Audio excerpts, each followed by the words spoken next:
우리는 살면서 다양한 문화와 환경에 적응해야 하는 순간들을 마주하게 됩니다. 특히 해외에서의 직장 생활은 많은 이들에게 도전이자 기회가 되곤 하는데요. 오늘 소개해드릴 이야기는 프랑스에서 시작해 인도를 거쳐 한국으로 이어진 한 여성의 놀라운 여정입니다. 그녀는 국제 비즈니스 전략가로서 꿈꿔왔던 해외 근무의 기회를 얻었지만 인도에서의 문화적 충돌과 소통의 어려움으로 좌절을 경험했습니다. 하지만 그 좌절이 오히려 그녀를 한국으로 이끌었고 그곳에서 그녀는 사전 정보와 전혀 다른 현실을 마주하게 됩니다. 고정관념과 편견을 넘어 진정한 문화적 이해와 소통을 배우게 된 그녀의 이야기, 지금부터 함께 살펴보겠습니다. 제 이름은 칼리스타이고 저는 항상 세계를 보고 싶었어요. 저는 프랑스에서 자랐는데 다양한 문화와 음식이 있는 먼 나라들을 방문하는 꿈을 꾸며 자랐어요. 이제 큰 회사의 국제 비즈니스 전략가로서 저는 마침내 그 꿈을 이룰 수 있게 되었어요. 제 상사가 인도에서의 첫 큰 임무에 대해 말했을 때 저는 웃음을 멈출 수 없었어요. 인도. 화려한 축제와 놀라운 음식, 고대 사원이 있는 곳이에요. 하지만 비행 날짜가 다가올수록 제 배에 작은 나비들이 춤추기 시작했어요. 저는 인도에 대해 너무 다양한 이야기를 들었거든요. 몇몇 친구들은 아름다운 궁전과 친절한 사람들에 대해 말해줬어요. 다른 친구들은 붐비는 거리와 혼란스러운 교통에 대해 경고했고요. 저는 무엇을 기대해야 할지 잘 모른 채 가방을 쌌어요. 인도에서 비행기에서 내리는 순간 제 감각이 살아났어요. 공기는 따뜻하고 무거웠으며 제가 이름 붙일 수 없는 새로운 냄새로 가득 차 있었어요. 공항은 활기로 가득 차 있었어요. 사람들은 모든 방향으로 서두르고 스피커로 안내방송이 울려 퍼지고 가족들은 서로를 포옹하고 웃으며 맞이했어요. 이게 정말 일어나고 있는 거구나 라고 여권을 꼭 쥐며 저는 속삭였어요. 공항 밖으로 나오니 거리는 더욱 활기찼어요. 자동차, 오토바이, 오토릭샤가 서로를 지나치며 경적을 울렸어요. 소들은 차량 사이를 돌아다니며 소음에 전혀 신경 쓰지 않았어요. 길거리 상인들은 지나가는 사람들에게 신선한 과일부터 화려한 스카프까지 모든 것을 팔며 소리쳤어요. 프랑스 제 고향의 조용한 거리와는 전혀 달랐어요. 모든 것이 2배 속도로 움직이는 것 같았고 명확한 규칙이 없었어요. 처음에는 어지럽고 약간 무서웠어요. 하지만 저는 깊게 숨을 들이쉬고 스스로에게 상기시켰어요. 모든 도전은 새로운 것을 배울 기회예요. 사무실에서의 첫 주는 힘들었어요. 건물은 현대적이었지만 업무 스타일은 제가 익숙한 것과 달랐어요. 회의 중에 저는 손을 들고 좋다고 생각하는 아이디어를 공유했지만 때로는 사람들이 제가 말하지 않은 것처럼 계속 이야기했어요. 한 번은 주말 내내 프레젠테이션을 준비했는데 제 상사가 다른 사람에게 공로를 돌렸어요. 그가 제 작업이었다는 걸 기억하지 못했나요? 저는 실망감으로 뺨이 화끈거리며 궁금해했어요. 어느 날 점심에 저는 혼자 앉아 음식을 접시 위에서 이리저리 밀고 있었어요. 프리아라는 현지 동료가 알아차리고 제 옆에 앉았어요. 첫 달은 항상 가장 힘들어요. 그녀는 친절한 미소로 말했어요. 인도는 압도적일 수 있지만 우리의 혼돈 속에는 아름다움이 있어요. 그녀의 말이 저를 기분 좋게 했어요. 그날 밤 제 작은 아파트에서 저는 일기를 쓰기 시작했어요. 저는 저를 혼란스럽게 하는 모든 것, 저를 놀라게 하는 모든 것, 그리고 제가 배우고 있는 모든 것을 적었어요. 어떤 날은 제 일기가 좌절감으로 가득 찼어요. 다른 날은 경이로운 순간들을 담았어요. 도시 위로 하늘을 주황색과 분홍색으로 물들이는 일몰이나 제가 전에 맛보지 못한 맛으로 폭발하는 길거리 음식 같은 것들이요. 천천히 저는 혼돈처럼 보이는 것 속에서 패턴을 보기 시작했어요. 저는 붐비는 거리를 탐색하고 직장에서 더 명확하게 말하는 법을 배웠어요. 항상 성공하지는 못했고 어떤 날은 여전히 저를 길을 잃고 작아진 느낌으로 남겼어요. 하지만 매일 아침 저는 거울을 보며 스스로에게 말했어요. 모든 장소는 자신만의 리듬이 있어요. 저는 그저 그것을 찾아야 해요. 힘든 일이 있을 때도 저는 주변의 아름다움에 눈을 뜨려고 노력했어요. 그리고 마음 깊은 곳에서 저는 제 다음 모험이 무엇을 가져올지 궁금했어요. 인도에서의 몇 달이 빠르게 지나갔지만 제 설렘은 점점 사라지기 시작했어요. 매일 아침 저는 가슴에 무거운 무게를 느끼며 일어났어요. 사무실은 항상 전화벨 소리와 사람들이 서로 말을 겹치는 소리로 시끄러웠어요. 회의에서 제 아이디어는 계속 무시당했고 때로는 프로젝트에 정말 열심히 일했는데도 다른 사람이 공로를 인정받는 걸 보곤 했어요. 비가 내리는 어느 화요일 저는 작은 아파트에 혼자 앉아 창문에 흘러내리는 빗물을 바라봤어요. 밖의 교통소음이 빗소리와 섞여 제 기분과 딱 맞는 슬픈 멜로디를 만들어냈어요. 이게 정말 내가 원했던 거였을까? 저는 무릎을 가슴에 안으며 속삭였어요. 그날 밤 저는 잠을 이룰 수 없었어요. 저는 뒤척이며 제 삶과 꿈에 대해 생각했어요. 새벽빛이 커튼 사이로 비치기 시작했을 때 저는 결정을 내렸어요. 노트북을 열고 파리 본사에 솔직한 이메일을 썼어요. 인도에서의 제 어려움들, 저를 혼란스럽게 했던 문화적 차이들, 저를 지치게 했던 긴 근무 시간들, 그리고 아마도 제가 이 일에 적합하지 않을지도 모른다는 느낌에 대해 타이핑하는 동안 제 손가락이 떨렸어요. 보내기를 누르고 최악의 상황을 기다렸어요. 사흘 후 제 전화가 울렸어요. 글로벌 운영 이사인 말이었어요. 전화를 받으며 제 심장이 쿵쾅거렸어요.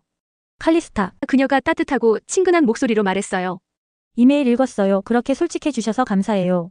저는 그녀가 저를 해고한다고 말할 것을 기다리며 숨을 참았어요. 사실 그녀가 계속했어요. 당신에게 딱 맞을 것 같은 흥미로운 기회가 있어요. 우리는 한국에 새 지사를 열고 있는데 당신의 능력으로 프로젝트를 이끌어줄 사람이 필요해요. 한국이요? 저는 놀라서 되풀이했어요. 제 머릿속은 제가 알고 있는 몇 가지 정보로 빠르게 채워졌어요. 인도 동료들 중 몇몇이 전에 한국에 대해 언급한 적이 있었어요. 그들은 한국인들이 너무 엄격하고 형식적이라고 했어요. 그들은 로봇처럼 일해요. 라고 한 사람이 말했어요. 거기서는 모든 것이 규칙과 일정에 관한 거예요. 라고 다른 사람이 말했고요. 잘 모르겠어요. 말이 저는 망설이며 말했어요. 거기가 매우 경직되어 있다고 들었거든요. 들은 모든 것을 믿지 마세요. 마리가 웃으며 말했어요. 직접 확인해보는 게 어때요? 이것이 당신이 필요로 하는 새로운 시작이 될 수 있어요. 그날 밤 저는 한국에 대한 정보를 온라인으로 검색했어요. 아름다운 산들, 밤에 불이 켜진 높은 건물들이 있는 현대적인 도시들, 그리고 화려한 시장에서 길거리 음식을 즐기는 사람들의 사진을 봤어요. 뭔가가 저를 끌어당기는 느낌이었어요. 다음 날 아침 저는 마리에게 다시 전화했어요. 하겠습니다. 저는 몇 달 만에 더 강한 목소리로 말했어요. 2주 후 저는 아파트에 서서 다시 가방을 쌌어요. 이번에는 더 가볍게 쌌어요. 여행 가방에도 제 마음에도요. 저는 무거운 기대와 들었던 이야기들을 뒤로 하기로 했어요. 저는 제 눈으로 한국을 보고 제 의견을 형성할 거예요. 인도에서 비행기가 이륙할 때 저는 얼굴을 창문에 대고 아래에서 점점 작아지는 분주한 도시를 지켜봤어요. 제 배는 두려움과 희망이 섞인 감정으로 설렜어요. 아마도 이번에는 다를 거야. 저는 눈을 감으며 생각했어요. 아마도 한국에서 저는 마침내 제가 찾고 있던 것을 발견할 수 있을 거예요. 저는 바다 건너 저를 기다리는 것이 무엇인지 몰랐지만 몇 달 만에 처음으로 제 안에서 새로운 무언가가 꿈틀거리는 것을 느꼈어요. 호기심, 그리고 아마도 약간의 설렘까지요. 한국에서 무슨 일이 일어나든 길을 잃고 보이지 않는 느낌으로 있던 곳에 머무는 것보다는 나을 거예요. 비행기가 구름을 뚫고 날아오르는 동안 저는 일기장을 3페이지로 펴고 큰 글씨로 썼어요. 새로운 시작. 그 아래에 질문을 추가했어요. 한국은 나에게 무엇을 가르쳐 줄까? 저는 곧 알게 될 거예요. 인천국제공항에서 비행기에서 내리는 순간 저는 놀라서 입이 떡 벌어졌어요. 모든 것이 너무 깨끗했어요. 바닥은 거울처럼 빛났고 공기는 신선한 냄새가 났어요. 한국어와 영어로 된 표지판이 모든 방향을 명확하게 가리키고 있었어요. 깔끔한 유니폼을 입은 공항 직원들은 여행객들을 도우며 살짝 고개를 숙이고 미소 지었어요. 이건 내가 예상했던 것과 전혀 달라. 저는 혼잣말을 속삭였어요. 짐을 찾은 후 저는 택시를 찾기 위해 밖으로 나갔어요. 3월의 공기가 제 피부에 상쾌하게 느껴졌어요. 너무 춥지 않지만 긴 비행 후에 저를 깨우는 상쾌한 느낌이 있었어요. 벚꽃 나무들이 도로를 따라 줄지어 있었고 분홍색 꽃봉오리들이 막 피기 시작하고 있었어요. 택시기사님은 공손하게 고개를 끄덕이며 저를 맞이하고 제 가방을 트렁크에 조심스럽게 넣었어요. 서울로 향하는 동안 저는 얼굴을 창문에 대고 모든 것을 관찰했어요. 고속도로는 넓고 매끄러웠으며 차들은 질서 있게 줄을 지어 움직이고 있었어요. 경적 소리도 없고 서로 끼어들기도 없고 교통 속으로 소가 돌아다니지도 않았어요. 인도와는 너무 달라요. 저는 비교하는 것에 약간의 죄책감을 느끼며 생각했어요. 제 임시 아파트는 제가 들어갈 때 고개를 숙이는 경비원이 있는 높은 건물에 있었어요. 아파트 자체는 작지만 현대적이었고 제가 필요한 모든 것이 깔끔하게 정리되어 있었어요. 화장실에는 제가 이해하지 못하는 버튼이 있는 멋진 변기가 있었고 부엌에는 제가 전에 본 적 없는 가전제품들이 있었어요. 저는 빨리 짐을 풀고 탐험하고 싶었어요. 14층 창문에서 저는 도시가 제 앞에 펼쳐지는 것을 볼 수 있었어요. 높은 건물들의 군집, 녹색 공원들의 조각, 그리고 멀리 산들이 보였어요. 지는 해가 모든 것을 부드러운 주황색 빛으로 물들였어요. 다음 날 아침 저는 일찍 일어났어요. 제 몸은 여전히 인도 시간에 맞춰져 있었거든요. 저는 새 사무실에 가기 위해 지하철을 타보기로 했어요. 휴대폰의 지도를 따라 쉽게 역을 찾았어요. 안에서는 모든 것이 색상 코드가 있는 노선과 번호가 매겨진 출구로 조직되어 있었어요. 사람들은 기차를 기다리며 깔끔하게 줄을 서 있었고 모두가 정확히 어디로 가야 할지 알고 있는 것 같았어요. 기차 안에서 저는 제가 미소 짓게 만든 것을 발견했어요. 한 노인 여성이 들어왔을 때 한 젊은 남자가 즉시 일어나 공손하게 고개를 숙이며 자리를 양보했어요. 여성은 부드럽게 고개를 끄덕이며 감사를 표했어요. 말은 오가지 않았지만 존중이 분명했어요. 정확히 오전 9시에 저는 새 사무실 건물에 도착했어요. 푸른 하늘을 반사하는 유리타워였어요. 17층으로 엘리베이터를 타고 올라가는 동안 제 심장이 쿵쾅거렸어요. 새 동료들이 저를 어떻게 생각할까요? 제가 들었던 것처럼 그들이 차갑고 경직되어 있을까요? 엘리베이터 문이 열리자 넓은 창문이 있는 넓은 사무실이 나타났어요. 제 또래의 한 남자가 기다리고 있었고 저를 보자 그의 얼굴에 따뜻한 미소가 번졌어요. 칼리스타 씨가 틀림없군요. 그는 완벽한 영어로 말하며 손을 내밀었어요. 저는 박진우 프로젝트 리더입니다. 당신의 도착을 기다리고 있었어요. 그의 악수는 단단했고 그의 눈은 친절했어요. 제가 예상했던 로봇 같은 모습과는 전혀 달랐어요. 맞이해 주셔서 감사합니다. 저는 안도감이 밀려오며 대답했어요. 여기 오게 되어 기쁩니다.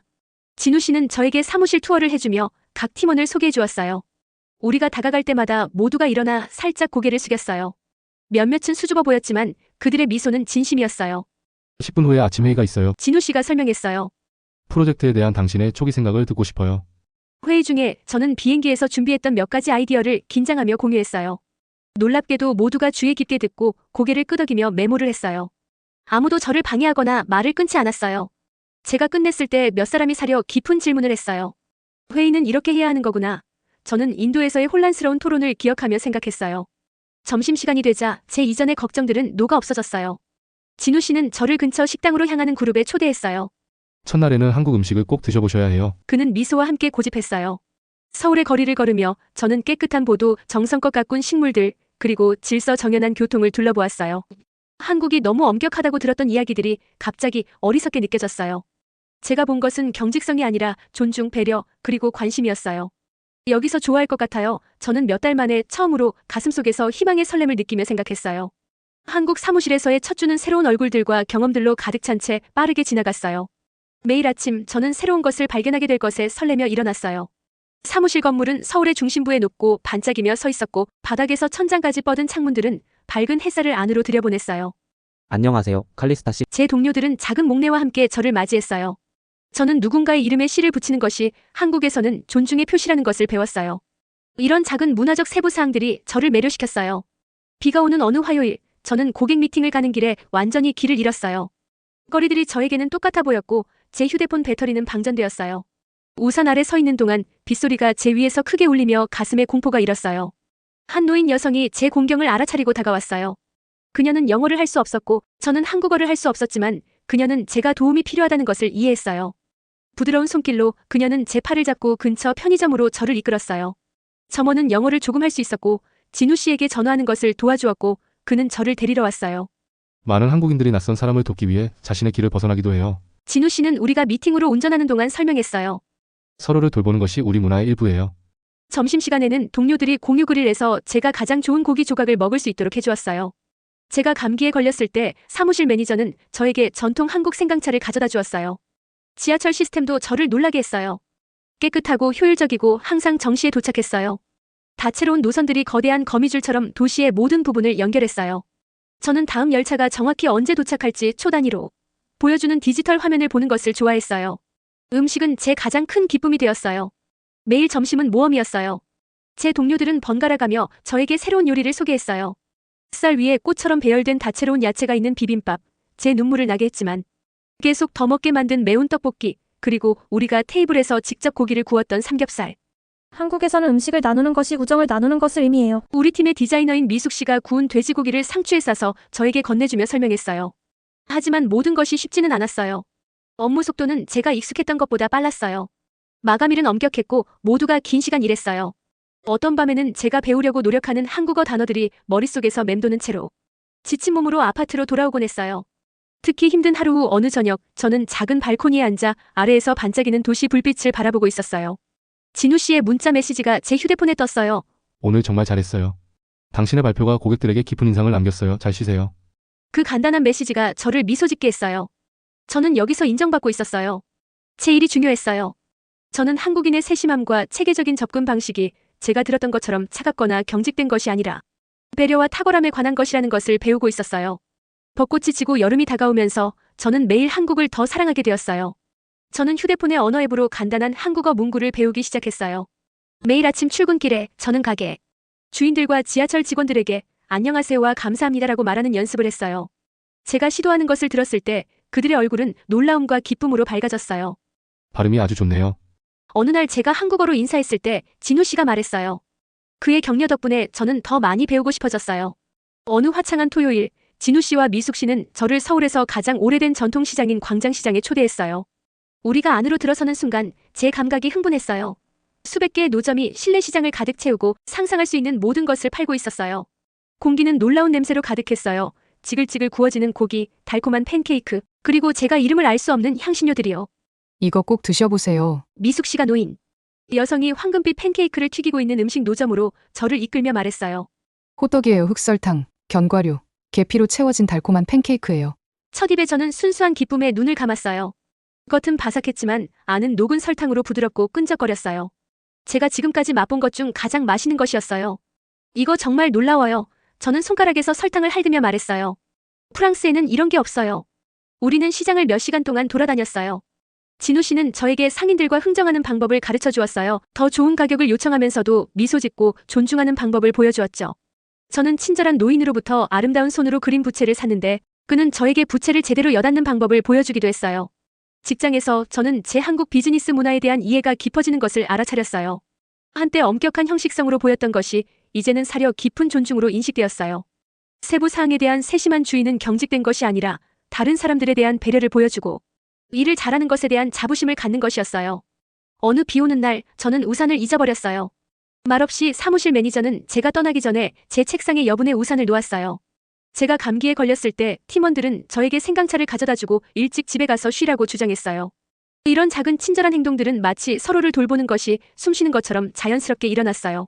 한국에서는 아무도 혼자서는 성공하지 않는다고 믿어요. 제가 어려운 프로젝트에 도움을 준 것에 대해 감사를 표했을 때 진우 씨가 설명했어요. 우리는 함께 오르거나 아니면 모두 오르지 않아요. 그날 저녁 집으로 걸어가면서 비 온 후 웅덩이에 반사된 도시 불빛을 보며 저는 중요한 것을 깨달았어요. 제가 처음 본 조직적이고 효율적인 한국은 단지 표면이었어요. 그 아래에는 깊은 연결, 상호 지원, 그리고 다른 사람들에 대한 진정한 배려를 바탕으로 한 문화가 있었어요. 저는 차갑고 로봇 같은 한국인들에 대한 이야기들이 얼마나 잘못되었는지 생각하며 혼자 미소 지었어요. 진실은 훨씬 더 아름답고 복잡했어요. 한국의 겨울은 서울의 마법 같은 변화를 가져왔어요. 첫눈은 조용한 일요일 아침에 내렸고 도시를 부드러운 하얀 이불로 덮었어요. 제 아파트 창문에서 저는 아래 공원에서 눈사람을 만드는 아이들을 지켜봤어요. 그들의 웃음소리가 음악처럼 제게 올라왔어요. 칼리스타 씨, 우리 최종 프로젝트 수치 좀 보세요. 진우 씨가 어느 월요일 아침에 제 사무실로 서둘러 들어오며 흥분해서 외쳤어요. 그가 보고서를 보여줄 때 그의 얼굴은 자부심으로 빛났어요. 우리가 모든 기대치를 초과했어요. 한국 지사가 이제 6개월 동안 운영되었고 우리의 성공은 본사의 누구보다도 더 좋았어요. 우리 팀은 정말 열심히 일했어요. 많은 밤을 늦게까지 남아서 서로 어려움을 통해 지원하고 모든 작은 승리를 함께 축하했어요. 이거 정말 놀라워요. 저는 자부심의 따뜻한 빛을 느끼며 말했어요. 하지만 이건 단지 제 일만이 아니에요. 우리 모두가 함께한 거예요. 진우 씨가 고개를 끄덕였어요. 한국에는 백지장도 맞들면 낫다라는 속담이 있어요. 함께하면 어떤 일도 더 쉬워진다는 뜻이죠. 그날 오후 우리 팀 전체가 축하를 위해 모였어요. 회의실은 다채로운 풍선과 한국어와 프랑스어로 축하합니다라고 쓰인 현수막으로 장식되었어요. 미숙 씨는 아름다운 케이크를 구웠고 누군가는 우리의 성공을 축하하기 위해 전통 막걸리를 가져왔어요. 저에게 가족 같은 사람들이 된 이 사람들을 둘러보며 저는 일이 얼마나 다르게 될 수 있었는지 기억했어요. 만약 제가 한국이 너무 엄격하거나 불친절하다는 부정적인 이야기들을 들었다면 저는 아마 이 멋진 곳과 이 놀라운 사람들을 발견하지 못했을 거예요. 건배를 제안하고 싶어요. 저는 작은 막걸리 잔을 들며 말했어요. 새로운 시작, 새로운 우정, 그리고 오해의 벽을 허무는 것에 건배해요. 모두가 박수치고 환호했어요. 파티 후 진우 씨와 저는 뒤에 남아 정리했어요. 그는 생각에 잠겨 말했어요. 우리가 처음 프랑스 전략가가 우리 팀을 이끌기 위해 온다고 들었을 때 우리 중 일부는 걱정했어요. 우리는 유럽인들이 아시아인들을 너무 형식적이고 경직되었다고 생각한다고 들었거든요. 저는 웃었어요. 그리고 저는 한국인들이 차갑고 로봇 같다고 들었어요. 우리 모두 얼마나 틀렸는지요. 그게 우리가 다른 사람들로부터 듣는 이야기들의 문제예요. 진우 씨는 눈을 반짝이며 말했어요. 유일한 진실한 이야기는 당신이 직접 경험하는 것이에요. 다음 날 저는 파리에 있는 마리로부터 이메일을 받았어요. 회사는 우리의 성공에 너무 감명받아서 문화교류 프로그램을 확장하고 싶어 했어요. 그들은 제가 국가 간 이동하는 직원들을 위한 교육 프로그램을 만드는 것을 도와줄 수 있는지 물었어요. 우리는 당신의 긍정적인 경험을 공유하고 싶어요. 마리가 썼어요. 인도에서 어려움을 겪다가 한국에서 번창하게 된 당신의 여정은 열린 마음으로 새로운 문화에 접근하는 것이 얼마나 중요한지 보여줘요. 그날 저녁 눈 덮인 서울의 거리를 걸어 집으로 가면서 저는 깊은 목적의식을 느꼈어요. 상점 창문에서 나오는 불빛이 보도에 따뜻한 빛을 드리웠고 길거리 노점상의 수레에서 구운 밥 냄새가 공기를 가득 채웠어요. 저는 밤을 사기 위해 멈췄고 할머니처럼 제 팔을 토닥이며 웃으면서 추가로 한 움큼을 주신 노인 상인과 몇 마디 한국어를 주고받았어요. 그 순간 저는 제 여정이 단지 비즈니스 성공에 관한 것이 아니라는 것을 깨달았어요. 그것은 인간적인 연결에 관한 것이었어요. 그것은 우리의 다른 언어, 관습, 일하는 방식 아래에 우리 모두가 같은 기본적인 필요 보여지고 가치 있게 여겨지고 소속감을 느끼는 것을 공유한다는 것을 배우는 것이었어요. 벚꽃 시즌이 다시 다가오면서 한국에서의 제 첫 해를 기념하며 저는 한강이 내려다 보이는 제가 가장 좋아하는 카페에 앉았어요. 저는 제 일기장을 열고 썼어요. 가장 위대한 여정은 대양이나 대륙을 가로지르는 것이 아니에요. 그것은 두려움에서 이해로, 판단에서 수용으로, 낯선 사람에서 예상치 못한 곳에서 집을 찾는 여정이에요. 내일 브라질에서 새로운 팀원이 도착할 예정이에요. 저는 그녀와 공유하기를 기다릴 수 없는 한국에 관한 모든 아름다운 것들을 생각하며 미소 지었어요. 저는 그녀에게 모든 고정관념 뒤에는 발견되기를 기다리는 진실의 세계가 있다는 것을 보여줄 거예요. 한 번의 친절한 제스처, 한 번의 공유된 식사, 한 번의 진정한 연결을 통해서요. 시청해주셔서 감사합니다. 앞으로도 더 흥미롭고 특별한 이야기를 들고 찾아뵙겠습니다. 구독과 좋아요, 알림 설정 잊지 마시고 다음 영상에서 또 만나요.